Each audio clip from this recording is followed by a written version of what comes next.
ब्रह्मा जी का जो ब्रह्म सरोवर बनाया हुआ है उसमें जो भी कोई नहाता है, पशु पक्षी मनुष्य, वो सीधे स्वर्ग जाता है। बोले सबसे खतरनाक परिक्रमा है क्या? जैसे मानसरोवर की परिक्रमा किए हैं, नारायण सरोवर का परिक्रमा किए हैं, वृंदावन का परिक्रमा किए 84 कोस का, आपको अयोध्या जी का परिक्रमा चला। ये सब परिक्रमा जो है ना, रास्ता प्लेन है क्या? लेकिन ये जो है लोहागढ़ का परिक्रमा, पहाड़ पर चढ़ो, नीचे फिर उतरो, फिर ऐसा परिक्रमा कहीं नहीं है क्या? शुरू हो जाएगा परिक्रमा।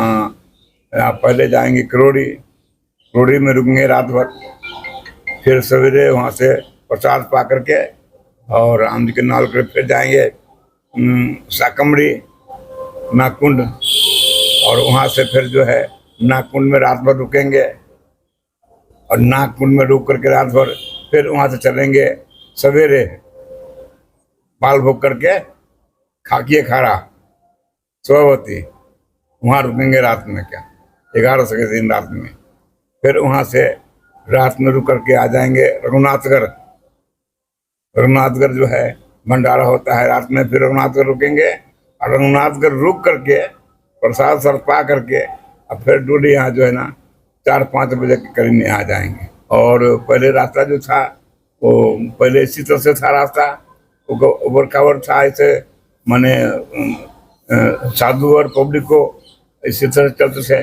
अब तो बहुत सहारा हो गया है और बहुत ऐसे चलने में कोई दिक्कत नहीं होता है, जगह जगह बना हुआ है, सब कुछ विश्राम का बना हुआ है। और अभी जो है चारों जगह से परिक्रमा आकर के रोड बना दिए हैं, विश्राम बना दिए हैं, सीधे लोहागढ़ चलाता है। साथ में घनश्याम दास जी हैं, और घनश्याम दास जी को महंत हम लोग बनाए हुए हैं, तो घनश्याम दास जी साथ में रहेंगे।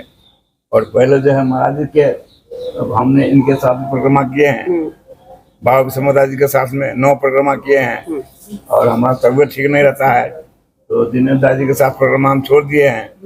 तो अब जो है एक घनश्याम दास जी जाते हैं, और यही फिर परिक्रमा करके फिर यहाँ भंडारा होता है अमावस तक।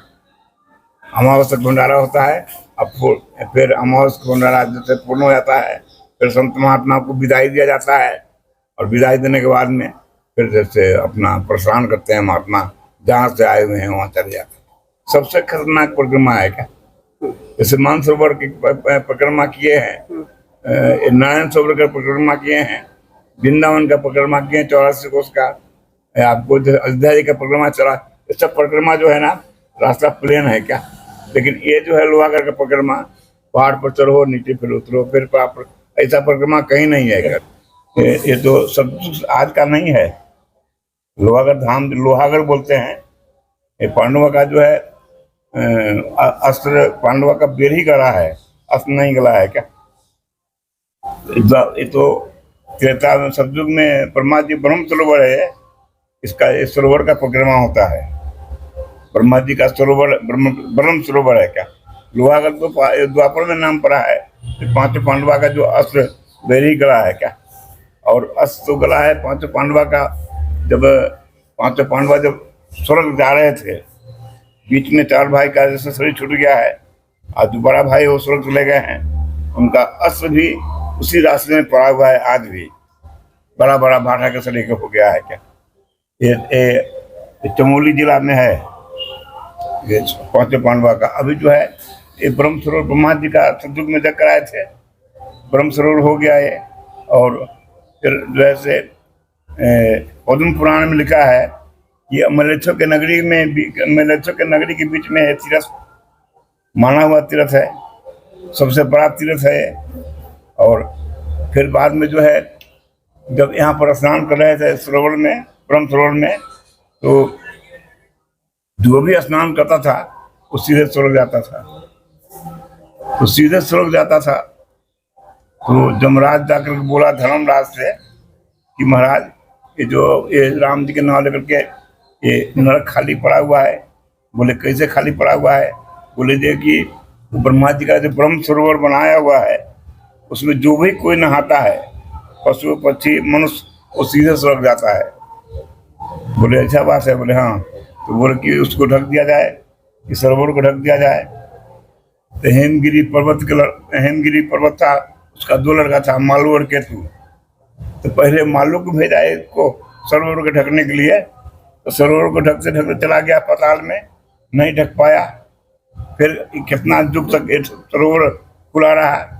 फिर मालूम केतु, ये केतु जो पर्वत है इसको इसने ढका है आकर क्या, और इसमें 108 धारा निकलता है, ये परिक्रमा में आता है। 108 धारा रघुनाथ के बीच में आता है, खोरी कुंड, आपको 108 धारा परिक्रमा में मिलता है। जब सरोवर को ढका गया तो 108 धारा निकला इस सरोवर से क्या, और रास्ते में मिलता है 108 धारा का।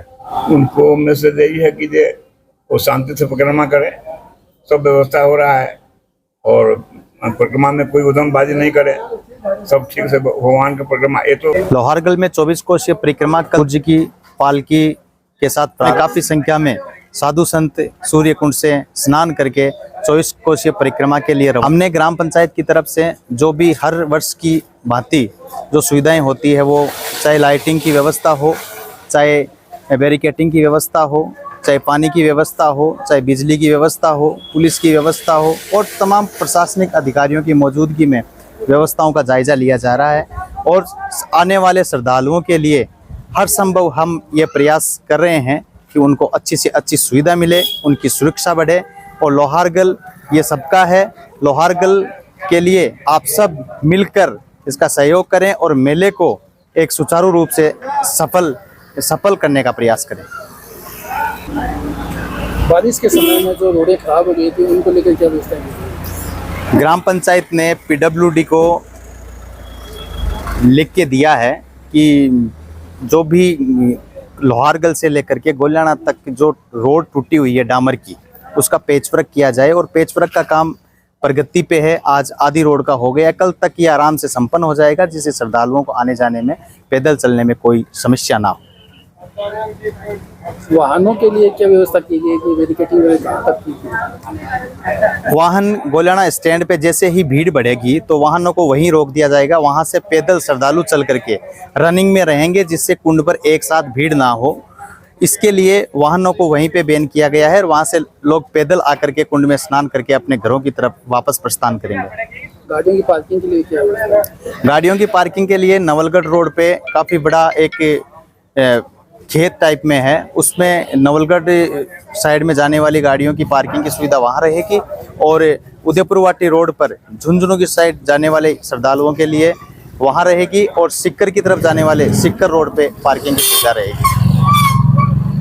रोपवे प्रस्तावित है, उसको लेकर क्या कहेंगे? रोपवे प्रस्तावित है और जल्द ही रोपवे का कार्य प्रारंभ होगा। ये भी एक श्रद्धालुओं में उत्सुकता है कि लोहारगल में रोपवे बनने जा रहा है या रोपवे चालू होने जा रहा है, तो अब की बार उससे भी श्रद्धालुओं की संख्या काफ़ी बढ़ेगी और लोग स्नान करने के लिए काफ़ी संख्या में आएंगे। श्रद्धालुओं को क्या कहना चाहेंगे?